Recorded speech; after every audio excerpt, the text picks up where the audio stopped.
Hello everyone, and let's talk about the story of Warhammer 3, because this story, despite the fact that the game has been out a number of years now, remains unfinished, nonsensical, and just plain bad. So, we've had this campaign for a while with the Realms of Chaos. A lot of people don't play it, so much so that Creative Assembly have completely abandoned it and most of the narrative in future DLCs, despite those narratives not being really attached to anything. But you have a multitude of factions that you can play through the narrative. Kislev and Cathay for the Order factions, and then Khorne, Tzeentch, Nurgle, Slaanesh, and Undivided Demons of Chaos for the Chaos side. All of them have the same narrative, regardless of how you play. Ursun, one of the key gods for Kislev, has gone missing, and people are trying to find him. The Order factions are trying to rescue him for one reason or other, with Kislev wanting their patron back, and Cathay wanting to find Shen-zoo. A little bit more on her later. Whereas the Demon factions, or just in general the Monogod factions, they want it for their own reasons. I mean, Skarbrand wants Khorne's favor back, but I don't think that that's going to do it. And the Demons of Chaos faction, Daniel, is just because he wants to ascend to godhood, because yeah, you know, he became a demon prince in the space of a day or two. Why not make him a god?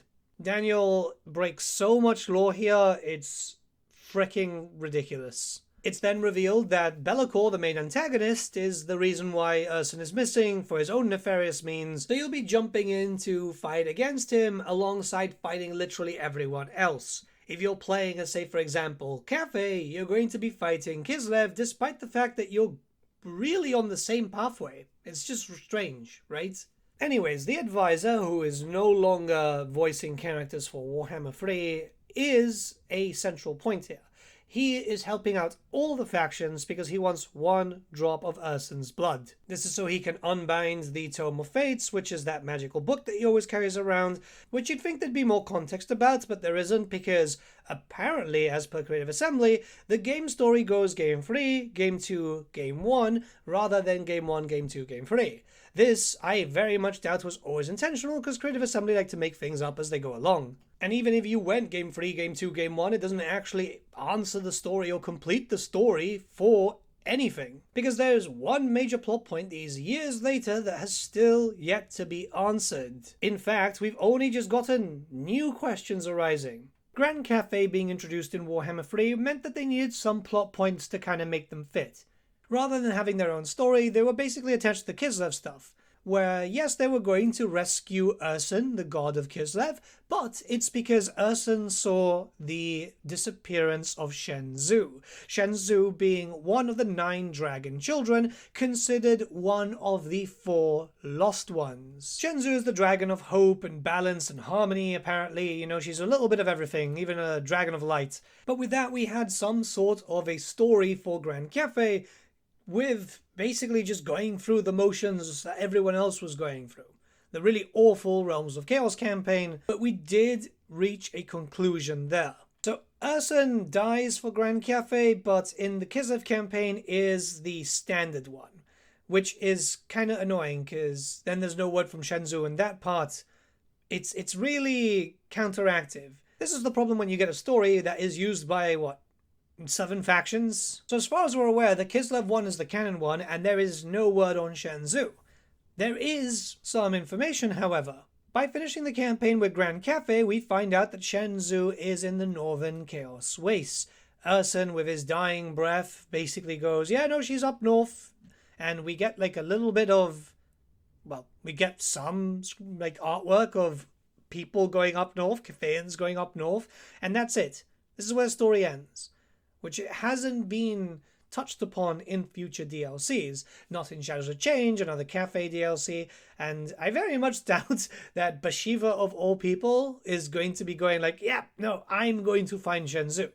While we still have other Cathayan stuff still missing, like for example, Li Dao the Fire Dragon, Yin Yin the Sea Dragon, and hell, even the Monkey King, it feels like Creative Assembly have just decided to flat out abandon the story, which is annoying because this is a common occurrence within Warhammer. It's not just a CA thing. This is a Games Workshop thing where there's loads of stories which have not been finished.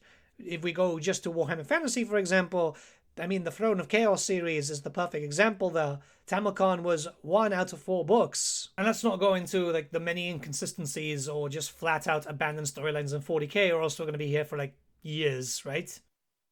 That feels very strange that we know where she is, and yet the Cathayans haven't really sent anything up properly to find out what's going on or try and rescue her. You'd think that the dragons would be up there, considering the fact that, yes, it's one of their missing siblings. You'd want to protect them, especially as there's two lost ones. These are fully unnamed, and now we know that Shiyama, the death dragon, is dead, right? They're a very small species of specialized dragons, especially since these ones can like transform and, well, you know, they are essentially living gods despite the fact that they are trying to push away from religion. And I get that the world is going to be close to ending soon because considering canon, well, that's what's going to happen. The world's going to blow up because Archaon's going to win and all the usual stuff. But you'd think there'd be a push to actually get her out there. In the game files during the release of Warhammer 3, it does look like there might have been more for Shen-zoo, as there was a unfinished and untextured survival battle, you know, that very awful system, which a lot of modders who really tried to crack through those database codes did feel like this might have been Cathay's third legendary lord. Which makes sense because it was revealed via a leak from Creative Assembly, by the way, that Boris Boka was a surprise third legendary lord for Kislev, so it might have ended up being the same thing for Cathay. You would have done the story and you would have unlocked Shen-zoo. I don't think those files are still in the game files anymore, and there was nothing really linking it to Shen-zoo, but it made a lot of sense because it was just like an empty one. Though, mind you, Creative Assembly leave a lot of stuff in the game files by accident, and I do think that's accident or just like no further planning, because this is how a lot of leaks have happened in the past. It's not going from other websites, it's going from CA. If this survival battle was going to be linked up to Shen-zoo, there's a lot of reasons why this didn't happen. I mean, Warhammer 3 was god awful at the launch. There was no foresight on what the players actually wanted, and when people started begging for a delay, they didn't, despite the fact that this game got delayed a number of times. So it does kind of feel like what would have happened is we would have progressed through the campaign as normal, and then there would have been an epilogue directly for this campaign to do a survival battle and rescue Shen-zoo, where she then would have had a normal campaign as it stands. Instead, what we were met with is the whole Forge of Souls thing, where at the end of the campaign, you take control of Bellicor.